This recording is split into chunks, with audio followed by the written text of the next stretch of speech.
So, hi Peculiars! I am back again.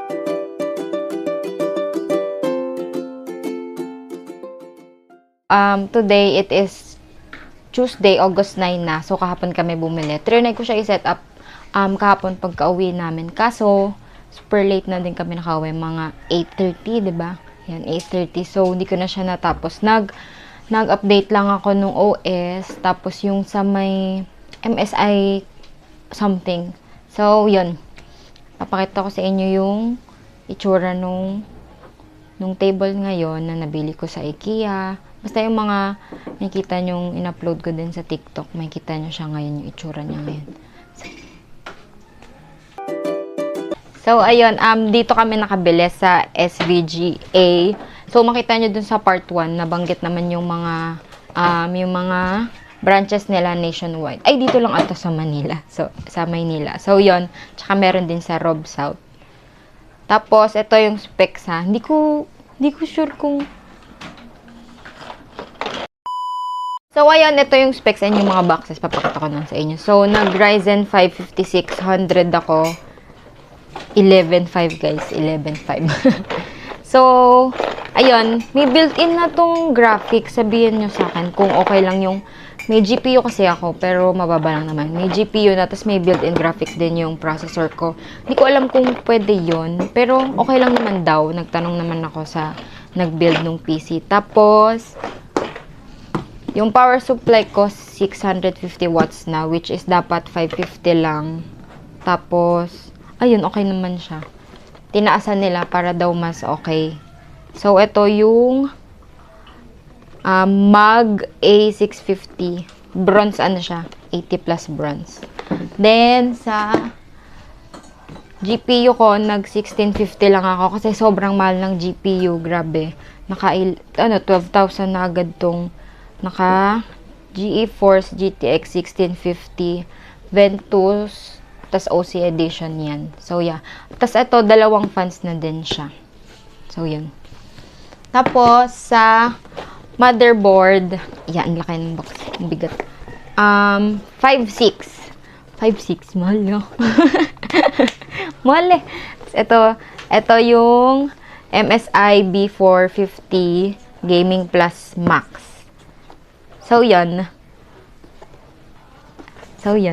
Tapos, yung RAM ko, naka 16 gig naman na ako. Hindi ko lang alam kung ano yung brand niya kasi walang nakalagay lang dito Fury something. So yan. Tapos yung memory ko naman SSD lang. Tapos 500 gig na.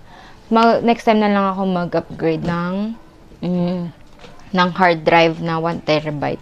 So yan. So ito din yung box nung case. I'm going for white sana, kaso wala dun sa store na pinagbildan namin ng white. So, black na lang. Next time na lang ulit. Mga 2 years after palit ulit tayo. So yan, papakita ko na sa inyo yung system and yung table. Let's go.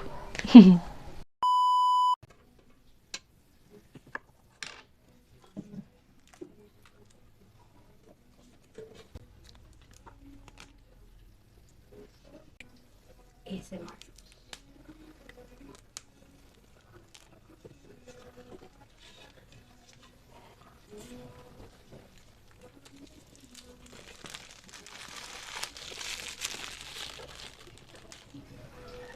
So, i-on ko na ha.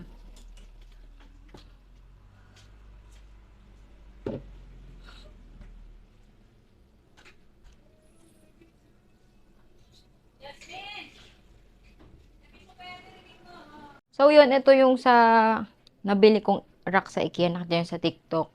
So, linagay ko na siya dito para parang maging divider doon sa kabila. Tapos, ito yung mga gamit ko. Itong puti sa IKEA din to. Ito, Mr. DIY ata. Tapos, ayun, linagay ko lang siya dyan. Tapos, mga ballpens ko, watch, tapos, ito, nabili ko din to sa IKEA. Ina-assemble lang to, lalagyan ng mga files. Tapos, nandito yung mousepad ko kasi hindi ko na to ginagamit. Tapos, ayun, nandun lang din yung mga, eto, pakita mo yung pang journal ko din, nandito, ayan. Tapos, makalat yung wires, guys, kasi di pa ako nag-aayos. Then, sa pinaka ilalim, andun yung favorite pairs of shoes ko, 3. So, then kapag kinanan mo yan, makikita mo yung dito ng side ng table ko. Yan, nandyan. Alam nyo naman na din yan, so di ko na yan. No? Then, pagka ganyan mo, nandito yung table. Ito, yung nabili ko sa IKEA. Siguro for 2.1 ata to, 2.1. Then, it's 100 by 60 centimeters. So, yeah. Tapos, ito yung laptop. Tatanggalin ko yung stickers mamaya. Lalagay ko doon. And then, so, yun lang naman. Ito, luma ako ng monitor. Nakita nyo din to sa una kong vlog ata. Tapos, ito, naka 60 Hz lang ako. Huwag kayong judgmental. Tapos, yung mouse ko, yun pa din yung Logitech G102. Then, yung Royal Clutch ko, functioning pa naman siya. 1 taon na ata to sa akin. 1 taon or 2. Basta, hindi ko natanda. Ayun, earphones ko. Tapos ito, yung boom arm sa BM800. Tapos, yung sound card ko nasa likod. Tapos, ito, yung pegboard. Makikita nyo din. Andyan lang yung pegboard. Tapos, ayan, yung mga stuffs na parang gusto ko lang siya makita araw-araw. Then, ayan, pagbaba mo, nandyan na yung mount ko. Huwag nyo pansin yung wires. Tapos, andyan na yung etong system unit. Nasa side table ko siya na pink. Pero, pinturan ko ng pink yan. So, yun guys, yung summary nung pinaka-itsura ngayon. Next time na lang ako hindi, yun na yun. Wala nang next time. Hindi. Sa susunod, papakita ko na lahat kung ano yung mga nagbago and babaguhin ko pa lang. So, yun lang yung summary niya, guys. So, mag-check tayo ngayon nung FPS ko sa Valorant kung gaano siya kataas, kung gaano niya kaya tong CPU ko. So, yun lang. And, tara, laro na tayo. So, ayun guys, try natin yung FPS ko. Mag-deathmatch lang tayo. Tapos, ito pala yung brand nung RAM ko. Kingston Fury. Tapos, 16 gig. Tapos, 4.6 siya. RGB na din. So, yun lang. Start tayo. Match found. Match found. Daming tao sa likod ko.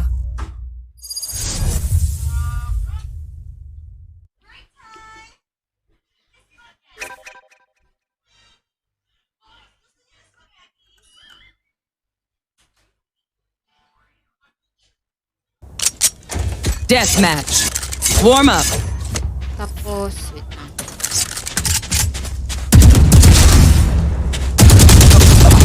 Ito pala yung ano ko. Yung settings ko. 60 Hz lang yung monitor ko. Tapos, nag-high ako. So, ayan. High graphics ako. Yan.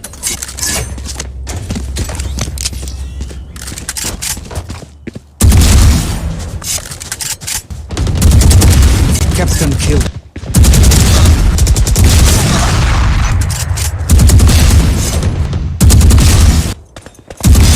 Taken out.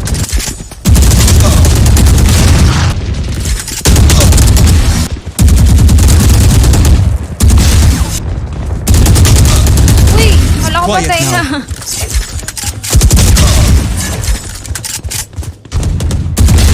No more.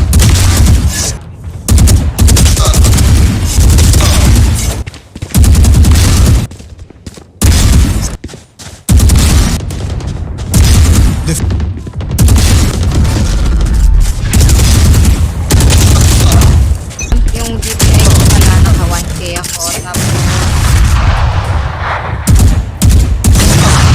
Tapos yung sense ko, ayan, 0.61. 10 kills remaining.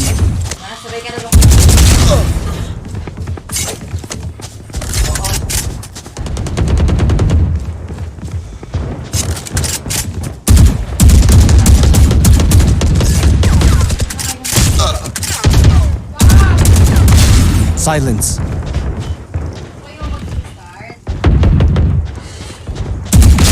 Bullseye.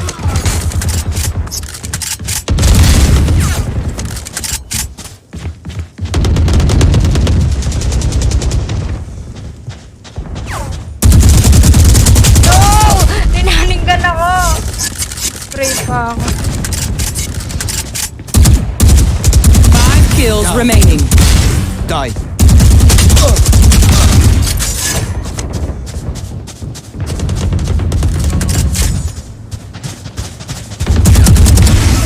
Now 4. Sayang. Wala ka mouse. 1 kill remaining. One target left.